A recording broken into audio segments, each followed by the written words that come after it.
Greetings, salutations, what's up everybody? I want to talk briefly and touch upon something in Tower of God that fascinates me as a reader.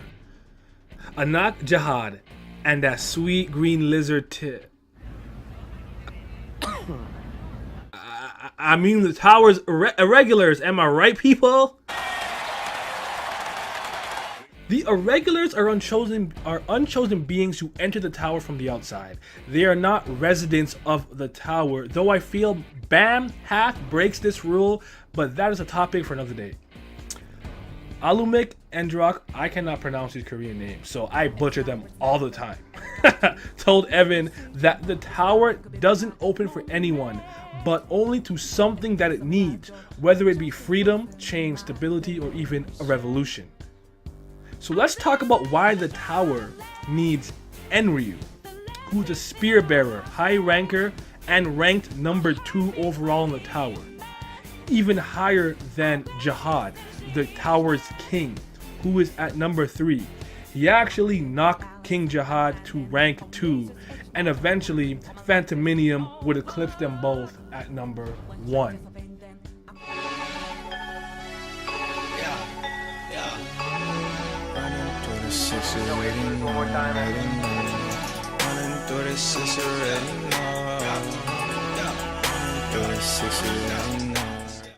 Every single irregular has brought something of significance to the tower, or will.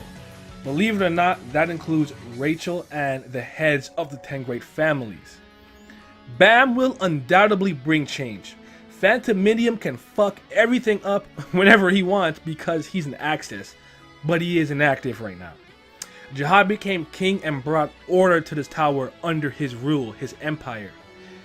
V and Arlene created Bam, traveled with Jihad, and Arlene is believed to want revenge on those that did her and her family wrong. Shout out to Garam Zahad. Urek wants to get out of the tower, and excluding his numerous feats like climbing the tower the fastest in about 50 years, if he can find a pathway outside the tower the way Arlene did for her child, that's a big deal. We could learn about what's happening outside the tower, what outside the tower looks like, and maybe find a way to get people in and out of the tower. But what about Enryu? I feel like with most other irregulars, we know their goals and motivations, or at least have an inkling, with the exception of Enryu and technically Phantominium, but SIU did say he might not and probably will not appear in the story, so I kind of want to count him. But yes, Enryu the Red Tower. But I think there's enough information to speculate why he's in the tower. Arlene prophesied that the messenger of God would leave behind the needle or thorn that could slay the king, for the child of prophecy to find. Bam.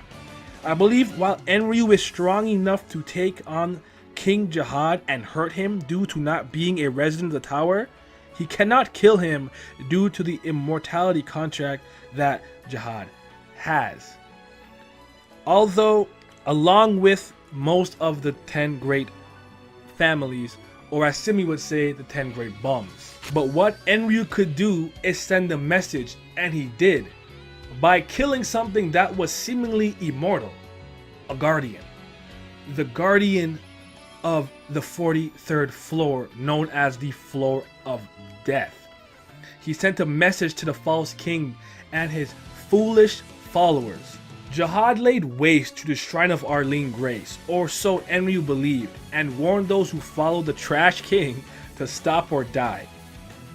He decimated the believers of Jihad and let his crimson Shinsu rain from the heavens and destroy everything in sight, landing him the epithet of the Red Tower because the Shinsu around him turns blood red.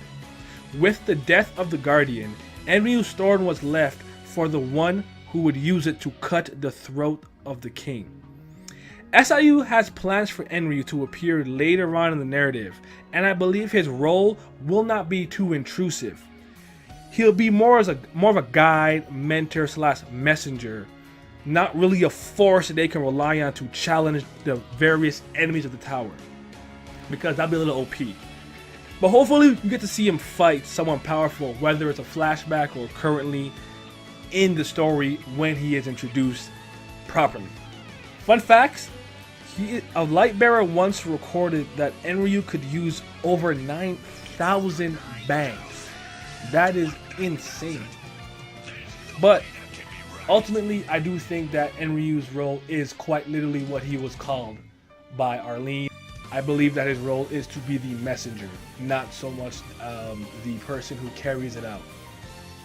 Enryu just fascinates me because he's like this enigma, this mystery in the tower like Phantominium, but we've got a little bit more from Enryu, and I just think that when he is properly, fully introduced, it's going to be a big deal, and I really can't wait to see what he has to offer the story thematically and such.